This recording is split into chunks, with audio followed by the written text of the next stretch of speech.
Home. It's the place you know, the people you love. It belongs to you, and you belong to it in a way.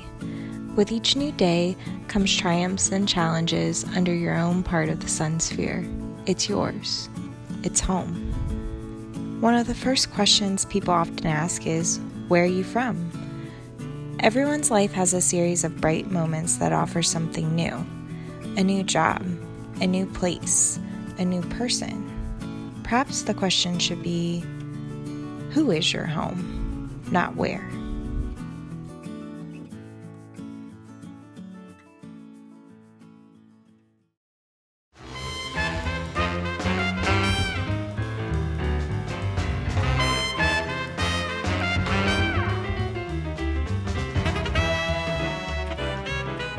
This was in our high school.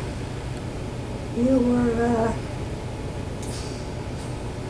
played on the basketball team, and I was one of the cheerleaders, and we got to see each other a lot at the games. Well, there was our class was having a party, and we were supposed to invite the first boy-girl party, and so I always liked the looks of Jim Starno. It seemed to be my favorite one in his class. And my mother said, well, ask Jim Starno. Oh no, he would never go with me. I'm down in the freshman class. He would never go. Well, you don't know till you ask him. So Mother encouraged me. She knew his mother and dad and everything. And she encouraged me to ask him. And he said, well, yes. But some of his classmates couldn't understand why he would go to a party with an underclassman that he went with me.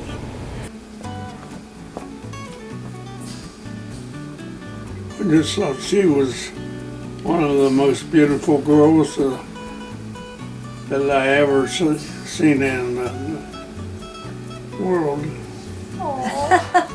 Well, that was nice. Oh, and from then on, we would go to a movie, and of course at that time he didn't drive, and his mother would take him to the movie and let him out, and then my mother would take me there and let me out.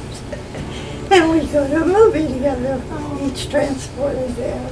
But I'm sure they were all westerns at this one theater in Lancaster. That's always the Liberty Theater. And so I'm sure it was always a western.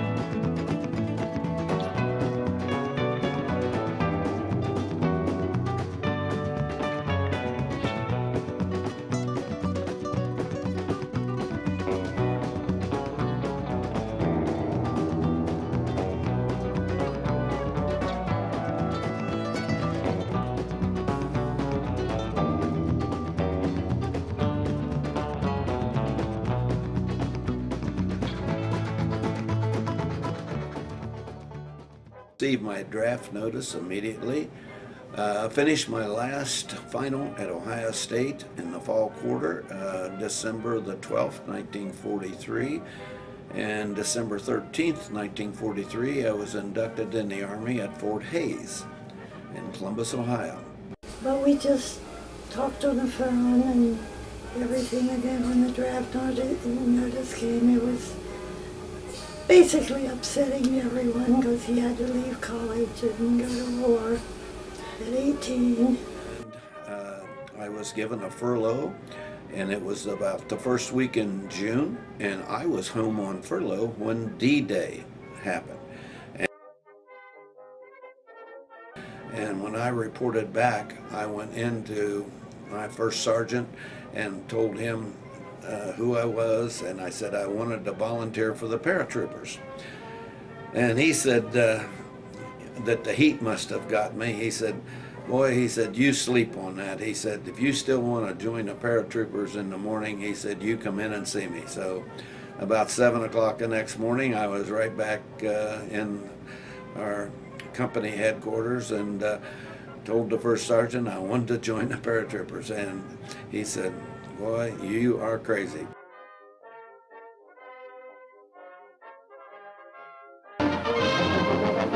The real thrill is provided by the spectacular and daring paratroopers.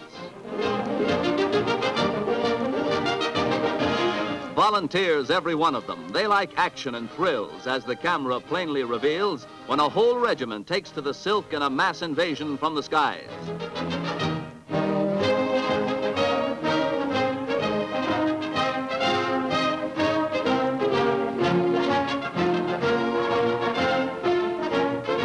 The real paratrooper calls this a perfect landing. Since Jim was an only child, and of course I happen to be an only child too, and we were all concerned about his being a paratrooper. We thought that was more dangerous, but everything was dangerous in World War II.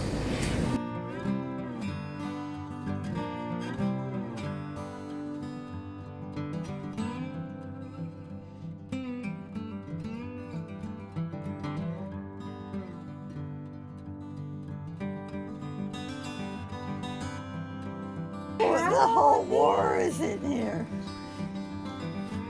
Private James Starner, Fort Benning, Georgia.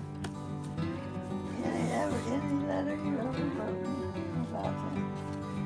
I think I would put a match to it. But this is the whole time you were in service. He wrote a lot of letters, didn't he?